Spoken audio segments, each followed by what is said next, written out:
네, 연말 연초 남북미 간의 북핵 테이블의 윤곽이 대략 잡혀가는 것 같습니다. 트럼프 대통령이 2차 북미 정상회담 전망을 내놓으면서 북미 정상의 두 번째 만남이 가시권 안으로 들어왔습니다. 구체적인 시기와 장소 좀 전망해 보도록 하죠. 조한범 통일연구원 선임연구위원 전화로 연결되어 있습니다. 네, 안녕하십니까?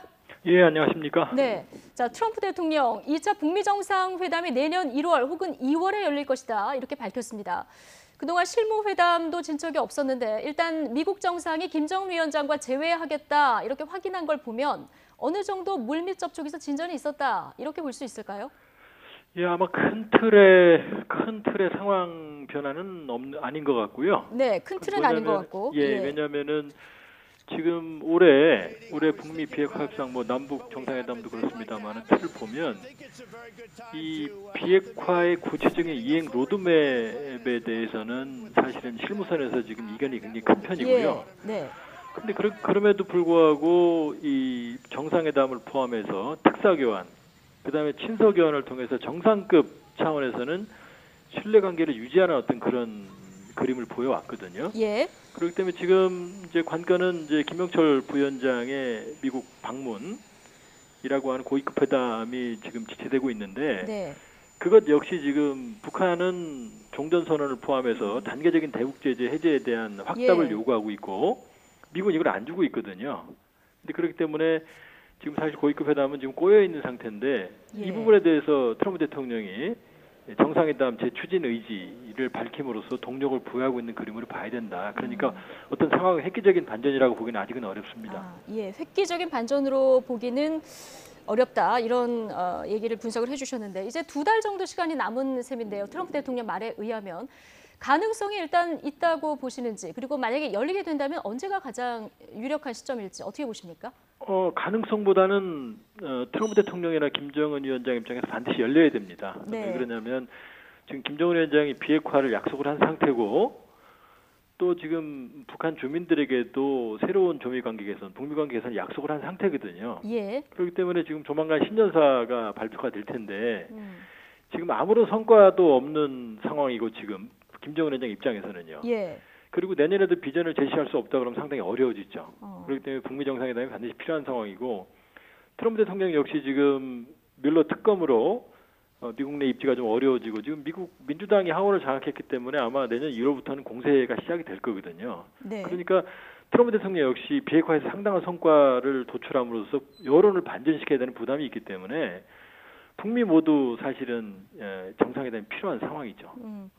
필요한 상황인데 지금 북한이 미국이 원하는 비핵화와 관련한 북한의 진전된 해법이라던가 또 북한이 원하는 제재 완화 부분 이 부분에 대해서는 이제 두 나라의 고위급 회담이 열려봐야 이제 알 수 있을 것 같은 이런 상황인 것 같은데요. 지금 만약 열리게 된다면 2차 핵담판 장소가 어디가 될지도 관심입니다. 트럼프 대통령이 3곳을 검토 중이다 이렇게 얘기를 했거든요. 어디가 좀 유력해 보이십니까? 글쎄요, 지금 때가 되면 미국으로 초청하겠다 그랬으니까 미국은 아닐 가능성이 높고요. 네. 그리고 만일에 김정은 위원장이 미국을 간다 그러면은 지금 비핵화에 정말로 거대한 분수령이 만들어져야 되거든요. 정말로 그렇죠. 빅들이 있어야 되는데 지금은 그러기는 어려운 상황이고 그렇다고 보면 아마 중간 수준의 어떤 비핵화의 동력을 이어가는 2차 북미 회담이 될 가능성이 높거든요. 예. 그러면 지금 결국 제3국인데 그러면 이제 멀게 본다 그러면은 스위스 제네바라든지 이 평화를 상징하는 스톡홀름이라든지 이런 유럽 지역이 될 수 있고요. 또 하나는 이제 아시아 지역이죠. 지난번에 했던 싱가포르를 포함을 해서 인도네시아가 그런 유치 의사를 가지고 있죠. 또 인도네시아는 북한하고 관계가 좀 돈독한 편이고요. 그다음에 좀 가능성이 희박하지만 북한이 좀 편리한 몽골이라고 하는 지역도 있고 또 하나는 이제 한반도죠. 한반도. 예를 들면 판문점이나 서울 혹은 평양도 만일에 북한이 상당한 정도의 선제적인 비핵화 조치를 약속을 한다 그러면 트럼프 대통령이 못 갈 이유는 없죠. 지금 상황에서. 그렇군요. 이제 북한은 평양 개최를 영순위로 희망하고 있는데 평양 개최 가능성 희박하지만 있다. 이렇게 보시는 건데 주말 사이에 원포인트로 이루어진 한미 정상회담에서 김정은 위원장 서울 방문과 관련해서 트럼프 대통령이 오케이 신호가 있었습니다. 그러면서 김 위원장이 결단을 하면은 바라는 바를 이뤄주겠다 이런 말을 했는데 자, 김 위원장이 바라는 바 역시 제재 완화라고 생각하고 있는 걸까요? 그러니까 김정은 위원장 이제 그 얘기는 예. 아주 큰 롱 로드맵으로 본다 그러면 결국 북한의 경제 발전을 이뤄주겠다는 얘기고요. 네. 또 어떤 단기간 내에 어떤 목표를 본다 그러면 김정은 위원장의 입장에서 지금 대북 제재가 매우 고통스럽거든요. 네. 그러니까 대북 제재, 그러니까 비핵화가 완전히 돼야만 대북 제재를 해제하겠다는 워딩은 사실은 조금 살펴보면 예. 비핵화 시간은 뭐 최대 15년 이상 걸리거든요. 그러니까 그 이후에 한다는 게 아니라 예. 적정 수준의 비핵화 행동을 하면 그 임계점을 넘으면 그때부터는 대북 제재를 단계적으로 해제한다라는 그런 그 내용을 담고 있는 거고요. 예. 그러니까 그러기 위해서는 예. 트럼프 대통령이 요구하는 또 미국의 주류 사회가 네. 요구하는 정도의 신뢰성 있는 비핵화 조치를 거기서도 말이 나왔죠. 이미 약속한 나머지 부분들을 실행하기 바란다라고 하는 부분이 네. 있죠. 그러니까 예. 이 원하는 부분을 이루어준다라는 것도 중요하지만 예. 그 이전에 이미 자신과 합의한 내용들을 실행을 해라. 이 부분이 사실은 더 방점이 있는 예. 거죠. 조한범 위원님.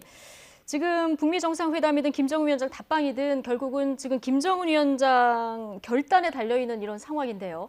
답방과 관련해서 지금 만약에 내려오게 된다면 가능성을 일단 어떻게 보시는지 하고요. 그리고 열리게 된다면 지금 서울타워 예약 받지 말아라 뭐 이런 보도까지 나오고 있는 상황인데요. 오게 된다면 서울로 오게 될지 이 가능성을 어떻게 보는지 좀 짧게 얘기해 주실까요?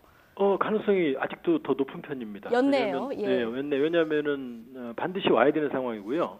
연내 가능성도 있습니다. 왜냐하면은 지금 올해 큰 변화를 선택한 김정은 위원장으로서는 지금 동력을 상실할 위기에 있기 때문에 예. 서울 답방이라는 큰 이벤트가 필요한 거고, 그러니까 오히려 우리 입장보다 김정은 위원장 신년사를 앞둔 김정은 위원장 입장에서 서울 답방이 더 필요한 상황이라고 볼 수 있습니다. 예. 알겠습니다. 여기까지 듣겠습니다. 조한범 통일연구원 선임연구위원 전화 연결해 봤습니다. 고맙습니다. 예, 고맙습니다.